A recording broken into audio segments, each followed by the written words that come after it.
This story is a work of fiction. All characters and events depicted are imaginary and do not represent any real person or situation. This video is solely for entertainment purposes. एक बार की बात है, एक छोटा सा गांव था जहां पर एक बहुत ही बुद्धिमान और दयालु बूढ़ा आदमी रहता था।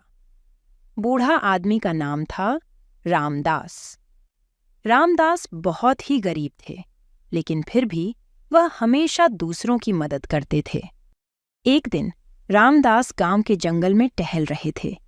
तभी उन्होंने देखा कि एक छोटा सा कछुआ सड़क पर पड़ा हुआ है। कछुआ बहुत ही घबराया हुआ था। रामदास ने कछुए को उठाया और उसे एक सुरक्षित स्थान पर ले गए। तुम यहाँ कैसे आए? कछुआ ने बताया, मैं अपने घर जा रहा था, तभी एक तेज हवा चली और मैं सड़क पर गिर गया। मैं बहुत घबरा गया था।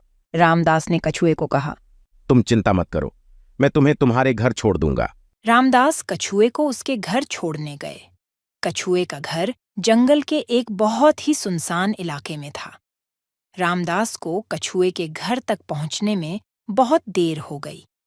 जब रामदास कछुए के घर पहुंचे तो उन्होंने देखा कि कछुए का घर अंधेरे में डूबा हुआ है। रामदास ने कछुए से पूछा, तुम्हारा घर तो अंधेरे में डूबा हुआ है, तुम्हारे पास तो बिजली नहीं है, तुम अंधेरे में कैसे रहते हो? कछुआ ने बताया, मैं अंधेरे में रहने की आदत डाल चुका हूँ, मुझे अंधेरे से कोई डर नहीं है।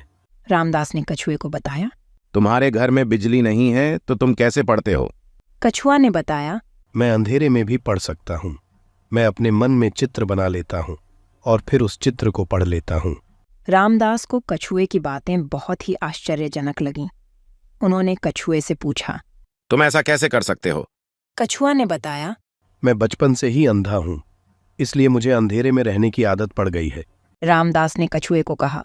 रामदास कछुए के घर से वापस लौट आए, लेकिन उन्हें कछुए की बातें हमेशा याद रहती थीं। कहानी का शिक्षाप्रद तात्पर्य, अंधेरे में भी उम्मीद की एक किरण होती है, इसलिए हमें प्रयास करते रहना होगा। आप एक दिन सफल होंगे और अपने माता पिता को खुश करेंगे।